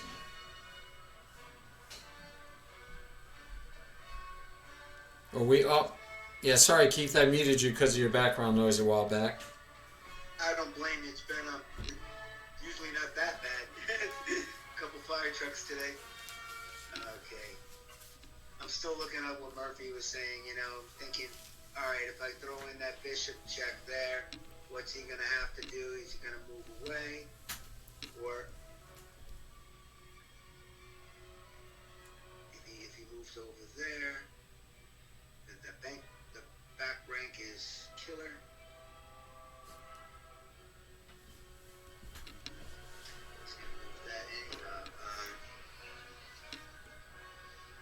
That's no good.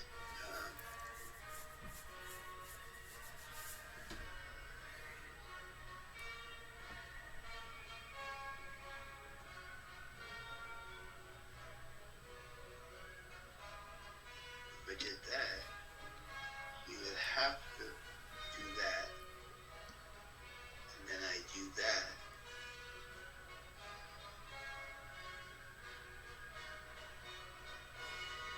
Oh, man. Are you seeing it now, Murphy? Yes, now I do.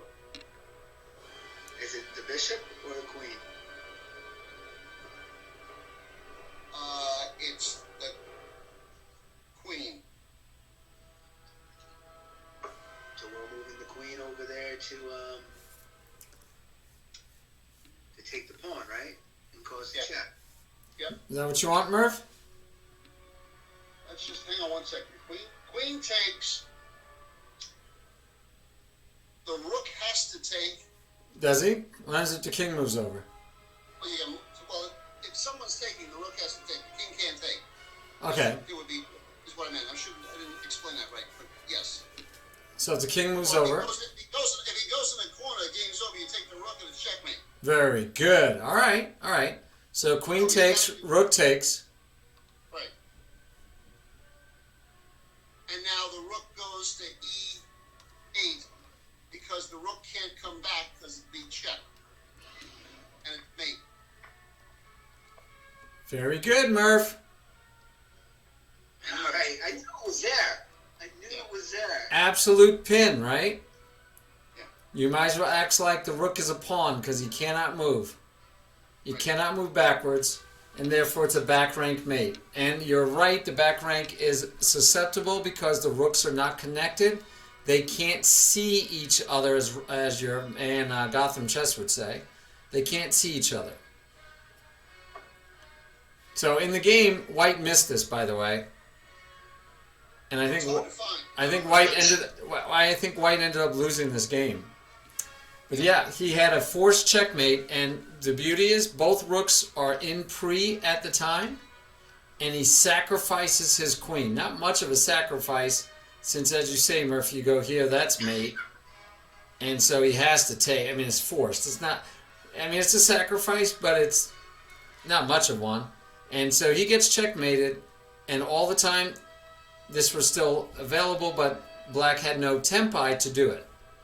Right. You need time to make moves, and you didn't have the time to make that move. I got hung up on moving the rook over instead of up to figure out how to do this. Okay. I figured it out. So what is this? Which one are we talking about? Remove the defender, deflection, or interference?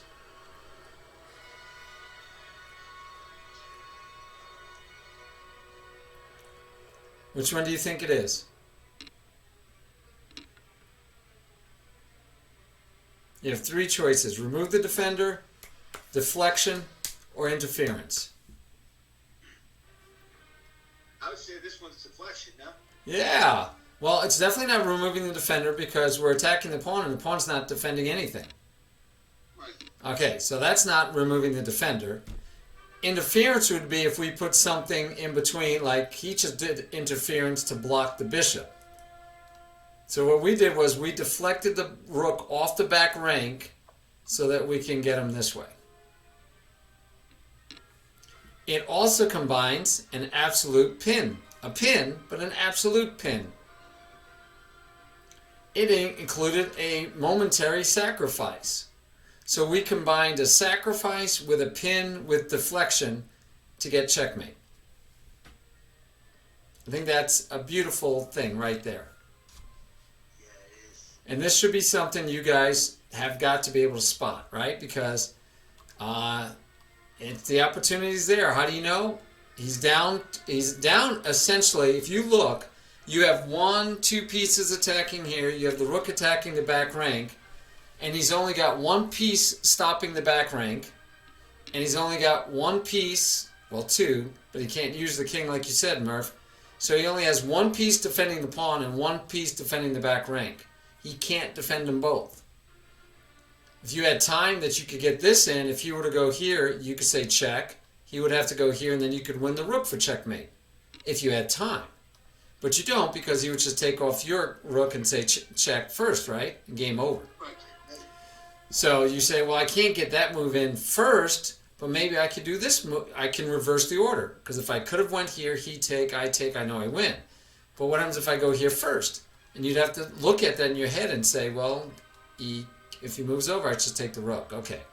Well, if he takes, what happens? Well, then I just lost my queen. I could say check. And in your head, you're probably saying, oh, but then he just drops the rook back and I get nothing. But then you might be able to say, yeah, but if he drops the rook back, he'd be in check. Ah, it works. Yeah. Yeah. All right. So That's how yeah. So we've spent exactly what we're supposed to spend, an hour and a half on removing the defender. Remember, that means that it has to be defending something and you're taking it. If you don't take it and you deflect it, it's called deflection. So removing the defender by enticing him to go someplace else would be a case of, not of removing the defender, but it would be a case of deflection. And so that deflection, an example would be, let's say I wanted this pawn to move, right? So if I could put my rook here and it enticed the pawn to take, and then I could, that would be deflection, not removing the defender. I have to take the piece to be removing the defender. So in this case, there is no removing the defender, but that's what that would be. Deflection is when you can get the piece to move out of the way, get the piece to go someplace where you didn't want to go, and allows you to do something else. In this case, we deflect the rook off the back rank, so we could do a back rank mate. And the way to look at it, Murph, it's just what you said. If that rook wasn't there, I'd have back rank mate. So as soon as you can see mating patterns, hey, that's a back rank mate. If you could see that mating pattern, your question is, can I move the rook? Can I get the rook to leave? And you might just discount it quickly and say, no, there's no way to make the rook leave. But you might have said, well, if I take with the bishop and the rook takes back, then I can go here. Which would work, right? Because if the rook went back, the queen would just take the rook. But the reason this doesn't work is because you go here. And now you lost your opportunity. Remember, he's still threatening mates back here. So you don't have time to do this because he just takes your rook. And if you try doubling up here, then he can move the bishop out somewhere and connect his rooks. He can even push a pawn so his rooks, right? He can get his king out maybe. But the point is, it's all about the timing. And the queen move forces the rook to take back, getting it off the back rank, and you can mate. So we talked about interference, and that's basically blocking the vision of a piece, right? Saying, so piece A can't see piece B. It could be attacking, it could be defensive. I can use interference to defend a piece. I can use interference to win. Remember, we did this puzzle where the pawn gets to push because we can block, we can interfere with the rook's vision across the board. And then here we have another case of deflection. We had more than one. We also had, this one was a deflection where you deflected the rook away from the queen, which is a kind of removing the defender, but again, I didn't take it, so I didn't actually remove it, right? I deflected it to move, and I can win the queen.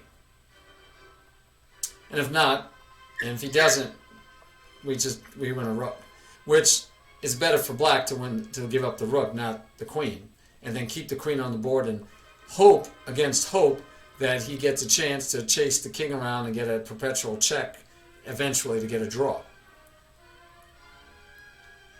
All right. Any questions about deflection, interference, or removing the defender? Interesting stuff. Yeah, I think so. And I would challenge you both the next few times you play to look for pins, skewers, double attacks, double checks, for discovered attacks, discovered checks, forks, and now also look for removing the defender, deflection, and interference. Wow, that's a lot of tactics to be looking for. But that's why, as you get better and you get used to seeing all of them, you'll spot them faster. So all of these, if we looked, we could say, how do I find this one? I analyze the position and realize the best thing I got going for me is this piece is under attack and he's only protected once, and I am attacking the defender. So if I'm attacking the defender with the right level of piece, this one is equal to this one, I'm going to win this pawn. And this one, how do I find it? I have to see that this rook is protecting the queen, but it's also stopping back rank attack. It's stopping this back rank check. Plus, I got to see that I can't just sit here because he'll take off my queen and I'll lose. So I have to do something. But this check, and how do I find out? I'm looking for checks, captures, and attacks. This check, and Murph, like you were saying, I'm not looking for chess free candy. So I see the check, I have to say, does he have a good move? Well, he takes. I don't quit going, oh, he just takes, so I'm done. No, I have to see that, oh, I'm going to win the queen. And I have to go a little further to say, well, if he doesn't take, then I can't just say, well, I still have my queen is under attack and I'm in trouble. And if I let him, if I move the rook, he's going to take my queen. So now I'm going to lose my queen. So I can move my queen to protect the rook. No, because of the X-ray, right? The queen and the rook see through. And this queen, while he's interfering with the vision, he can't, if he takes one of them, the other one gets to take back. So you have to see it that way. And interference here is a beauty. I thought this one was like one of the best ones because past pawns want to be pushed, Keith. You're absolutely right, because that rook cannot stop me from the side. The only place the rook can go. This is the only chance the rook has. And luckily for white, he could protect, but he's got a lot better than just protecting. He can actually interfere so the rook can't see the pawn anymore. And as we saw, this doesn't work. He can go here, or he can even go here. He's got 3 ways, and any one of them still wins the game because this rook, if he goes back here, you queen, and the queen protects the bishop, and game over. And the rook can't go anyplace else. Okay? That's how you find that one. And this last one, deflection, abute again. You have to realize, like Murph said, the rooks are not connected, so poor development. Bishop's in the way, so development isn't as good as it could be. Queen is nowhere close to help. This is the pawn that's under fire, and we have a back rank mate possibility while we're in threat of being back rank mated ourselves. And black took here, and white worried about it enough that I don't remember if he moved here. I don't remember where he moved. I think he actually moved here, like Murph first thought, real quick. And he lost the rook just like Murph would have. But yeah, he has checkmate right here. Forced. Beautiful stuff. All right. Any questions? No. I hope you enjoyed that lesson. Yes. One of the things, so I want you to look for all of these tactics. In your games, you should look for all these tactics. Now, I say all the time to my viewers and to you, I want you analyzing your games yourself. I don't want you just turning on the engine and finding moves, right? I mean, you could do that, But let's say you turned on the engine on this move, on this game. Right? If you turned on the engine in this game, it would tell you that's the correct move. And if you look deeper and you go through the line, it'd probably show you the whole line how to win. Right? But I want you to find that move yourself. I want you to be able to say, okay, you know, even if you looked at the computer and it said white should be winning. So let's say white does like the guy did in the game, and it says blunder. Best move was this. Stop there at least. Don't keep looking at the computer. Just go, okay, it said this was the best move. Let me figure out how to win from here. Now, remember is the significance getting that pawn to 7? Oh yeah, big time. Yeah, because the rook can't help you then. Rook can only go behind it to stop it at this point in the game. I either need to be on the back rank, right? I need to be able to like have a rook here or here. So if this rook could be transported over to here, it still loses because then the bishop blocks again, right? The bishop could interfere again, not protect the pawn, but interfere if the rook were back here so that the pawn can't go. But if I could plop my rook here, right? If I was here when you went here, and I could put my rook here, that rook is going to stop the pawn. Bishop can come here, and then you're going to try to get your king down here to take the rook, but while you have to do all these moves, what's stopping this pawn? Nothing. And so if your king comes over here to try to stop this pawn, first of all, I can protect the pawn, so you'll never be able to take it. And then my king could take its time coming over here, and the rook can take the bishop, pawn would take back, king would take back, and I still will have 5 pawns against 2. I'm still going to win. Okay? Yeah. So let's say we just did this for argument's sake. We did this. We attack, he goes here, and then we block it in. Your king is going to take too long, right? 1, 2, 3, 4, 5, and then get out of the way. 6, and then 7 to queen. 7 moves to queen. I don't think there's any faster way. 1, 2, 3, 4, 5, 6, 7 moves to queen. And I only need 3 pawns to queen over here, and then you're done, right? Because then I can keep your king from getting in here at all. I can sack the rook for the pawn, and you're done. And if you don't go over there and you decide, oh, I'll go this way, well, it is black's move. And even if you say, great, I'm going to win the pawn, I can go, no, you're not. I'll win the back pawn. No, you're not. I can win. No, you can't, because you know what happens now, right? I still queen. And if you say, no, I can stop you, right? But remember, the pawn on the 7th is so powerful. So you go here, and you say, ha, I can stop you. Okay, I'll take. You get to take, and look at the situation. I still have a lot more than you do, and now I'm gonna queen, and you can come after me, but I'm gonna queen first. You're gonna take. I'm gonna take back with check, and now you're gonna try to queen this pawn. Ain't gonna happen. And by the way, not only aren't you gonna ever queen that pawn, but my king can come up, and I'm gonna have another passed pawn, and my king will just usher this pawn down, and I can sack my rook anytime. All right, so this doesn't work. This doesn't win, but what wins is the fact that you can do it.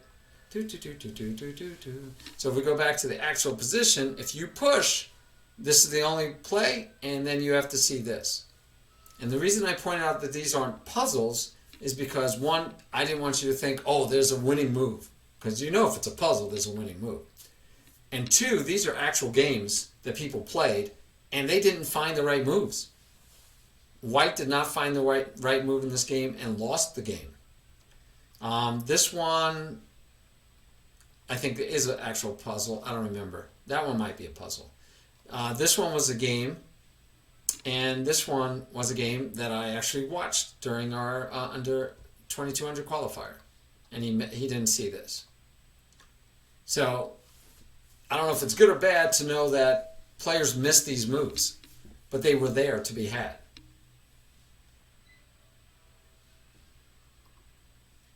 But yes, you want those pawns. The deeper the pawn gets, the more dangerous it is. So you definitely want to get the pawn as deep as you can, because the deeper it is, the more. Would it work if it was, let's say, on 4 or 5? No.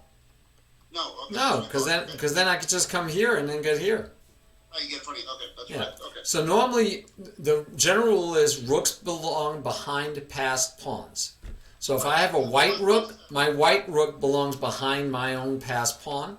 Right. But if I'm black and I'm trying to stop a passed pawn, I belong behind the passed pawn. Unless you're going to interfere and block me out, then I would have went in front. And that's why, if you remember, Or we if even... it's on 7, because the back Yeah. line doesn't... Well, yeah. And we looked at this, remember? This was an idea that you guys had. And I told you I'd just go here, and I'm still going to sit here. Remember, we just looked at it. And you're going to lose this game because the king gets to come over. And while the king comes over, now I at least it stops that. But you're not going to stop it for long, right? Because, I mean, you choose. Let's say I start coming after this pawn. I come here, and I can go, okay, I'm going to eat your pawn. I go, no, you're not. Go, well, I'll eat that pawn. I go, no, you're not. You go, well, I'll eat that pawn. And you go, yeah, you're right, you will. Or I can come here and stop you from eating it for a second, but then you get to attack my rook. So I'm going to just stay here, but meantime, I'm going to attack your bishop. So now your bishop moves. I get to attack the bishop, and guess what I just did? Interference again. I interfered with your bishop and the bishop pawn. They can't see each other. So now I get to take. And you get to take. And I might beat just fine. I can either come after this guy, or I can come after this guy. Okay? Alright, so this might have chances for white to draw, but boy, why am I going for a draw when I had a win? Right? I had a win right here if I pushed the pawn. A forced win. Even down, the material is down. Even with this pawn trying to queen. Right? If he goes, no, we talked about it, right? This doesn't work.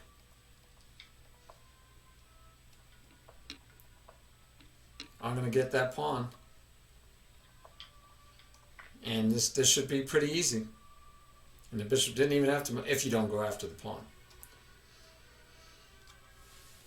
All right. I hope that was useful. So another thing you could do, besides trying to see any one of these many tactics as you play, is to go over a game you play. Just take any correspondence game that you finish playing, Murph. Same thing for you, Keith. Same thing for you, Irv. Take a game that you played. And let's go look at Murph. And let's go look at your games. And you got correspondence games all over the place. Let's find one that's over, because we don't like to look at, we don't want to help anybody. And I would say just take your time looking through it and see if there's any tactics you missed. Right? Is there an opportunity for a tactic? So Murph, how I feel about Murphing this pawn. So, it might be one of those, let me see if there's a tactic. I can attack this pawn twice. I don't see how he stops me. He's going to have to bring a rook over, I think. Who knows? That might be a good one. I can pin. There's a pinning opportunity. We like pins. Pins are tactics, right? But you could look...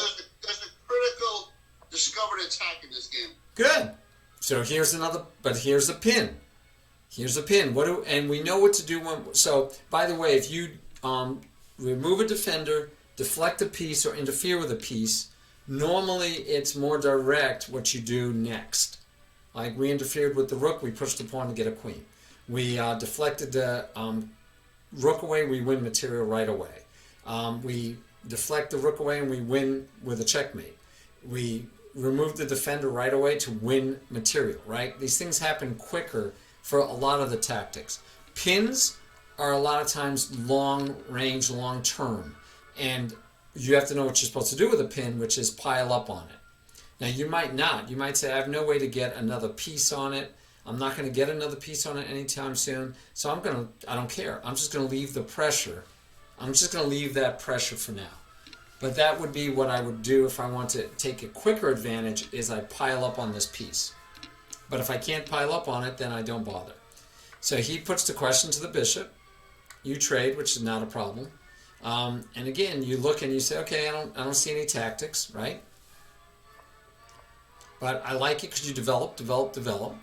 Now this one, we could talk about some other time. I don't know if it's good or bad, but this bishop is still bad. This bishop is still bad. It's still blocking in the pawn.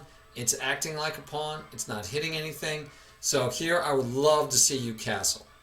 I'd even love to see you castle this way. I would just love to see you finish development and get the rooks talking to each other. I wouldn't even care if you put the king up here so the rooks could talk to each other and then do pawn storming. I'd be okay with your king coming up here. I'd even be okay with that. So I'd be okay with almost anything, but I want you to develop in general. That would be a general principle that if I don't see a way to win material or to have a tactic right away, if I don't see a tactic, I should go back to developing pieces. But that's okay. So now you have 2 pieces attacking the bishop, and you only have 1 protecting it. So you trade it, and that's fine because now remember, that's a hole, just like you have holes. You don't have a good king side either. You have a better queen side as far as safety for the king.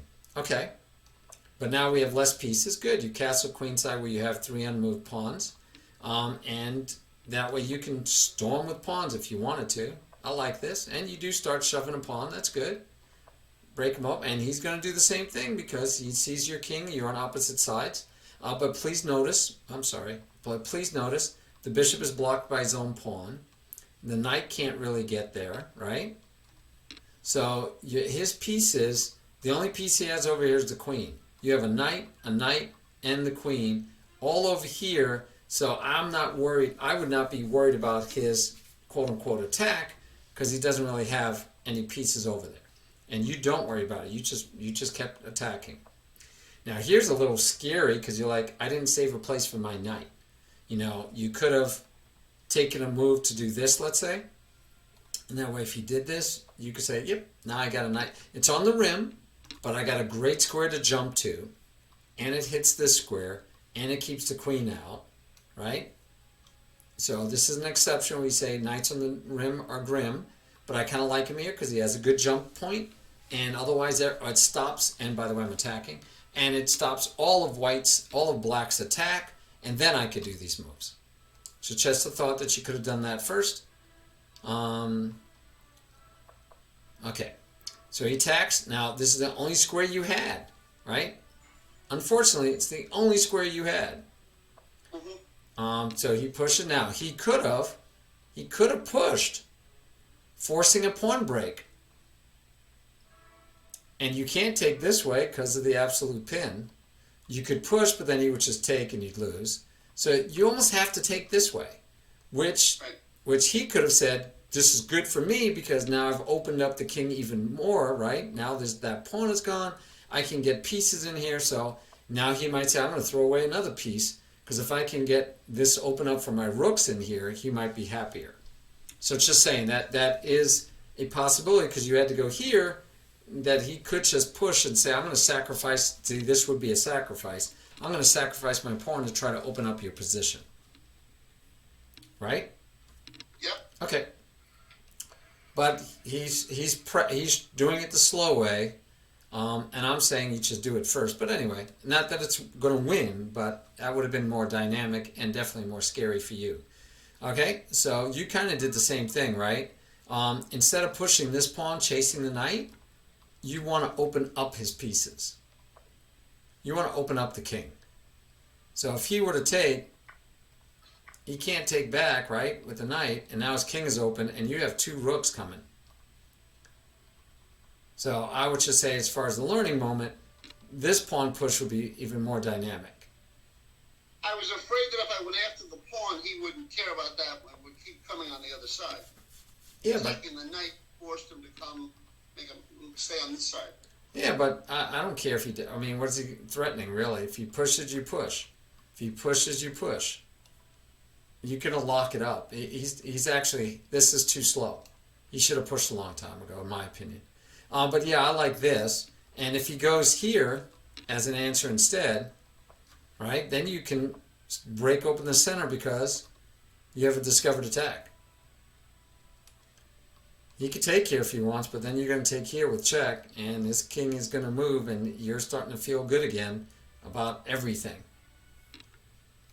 Anyway, so it's just something for you to think about. Which pawn do you attack with? This is the same thing we talked about with your knight here. Now this pawn is blocking your rook from getting into the action. You don't have a light square bishop to get rid of his knight. This might sound familiar to what we were saying on the other side of the world. So again, and see, now he lost the thread, right? He had time.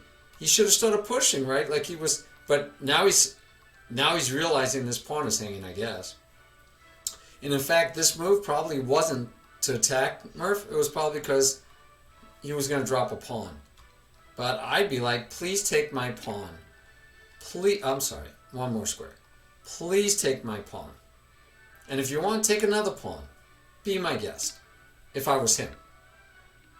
Right? Because now I'm like, I'm going to crack this open. I'm going to get in here now. But anyway, again, he could have pushed it, and he could have pushed it. He could have pushed this one first.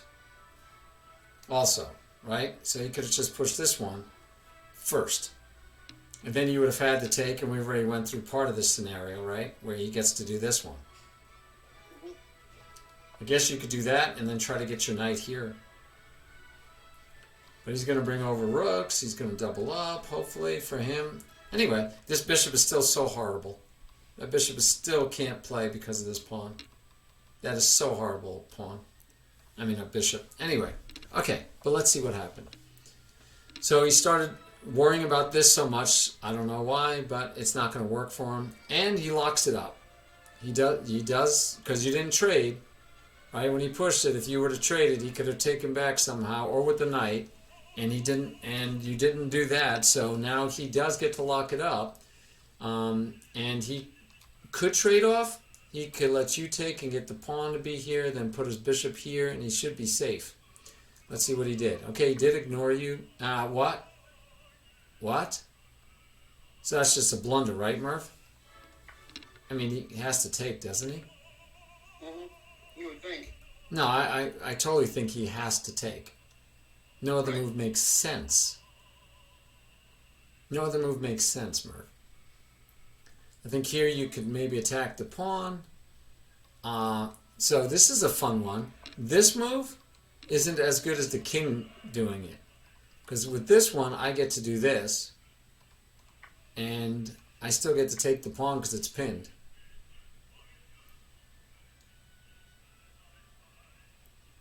Now, it doesn't mean too much because the queen is helping hold it. So I move and now my queen is hanging. So I got to move my queen out of the way. But that's interesting to me. But anyway, the other choice is you could just do this and you can't get in. Unless you want to give away your queen, you can't get in. So yeah, I have no clue why he didn't take back. That's just a blunder. That's a bad blunder. And you said, yeah, I'll keep my knight, thank you. And see, you're not worried about, even when he brought the other rook over, these haven't scared you. So this whole thing about chasing a rook knight because you don't want to distract him from this, no, Murph, I don't believe it because even now you're not worried about it, as you shouldn't be. Well, I played out what to do with the other side, so I'm not too worried about that. Okay. Now this is pinned. Do you see that? You will see why I did that. Yeah, it's good. You did see it. So yep, you get the check because it's pinned. Oh, and he gave away more candy. And good, you didn't have to take back. Yeah, this game should be over. Nice sack and checkmate. Nice. Nicely done. Yeah, nope, I like the check. That's the fastest one I can see. And, yep, I like the rook. That's the fastest, easiest checkmate. All right, great job, Murph. So we did see that there were a lot of tactics, but we also saw what? They're still giving away free candy, right? Yeah. Yeah, and the guy's like maybe 1764. We don't know. He's a question mark. But that's why we talked about that you can't give away free candy. And he gave away free. He didn't take the knight when you took. and then he didn't. And then he gave away his queen. Yeah, he didn't even see that his queen. He didn't see the long range his queen was getting hit. You know, you're here, and The trick here is the knight is he can't take it. right, all because it's pinned, right? Right. Right. So he has to move, Right. but He thought he had a free knight. yeah, or a knight for a pawn. Yeah. Right. And what happens? You're in check. He says, "Oh, I could take the piece," so he just takes reaction, and then he drops that one. Which is funny that this reaction made him lose his queen. Where if he had just done the same reaction here and taking your knight, he'd be fine. But instead of reacting by taking here, he says, "Oh, I'm in check. I have to get out of the way." Later, he says, He wanted to break up his pawn string there. "Yeah, but I still lost a knight." Oh yeah. I'm with you. Okay. I'm just trying to understand why he did what he did. I think because he, for some reason, didn't even think about this. Okay. That's my guess. That's my guess. Because it holds easily. This is the only move that I could see, and then it still holds. And now you're threatening, but all you have to do is get out of the way, and now you're not threatening anymore. But, I mean, you could come here and threaten that, but then all you have to do is move out of the way, and the queen was protecting. I mean, you know. It was just bad chess. Okay. Outstanding, guys. All right. Thank you very much for being in class, as always. Thanks, man. Thanks. Thank you. Herb, you still around?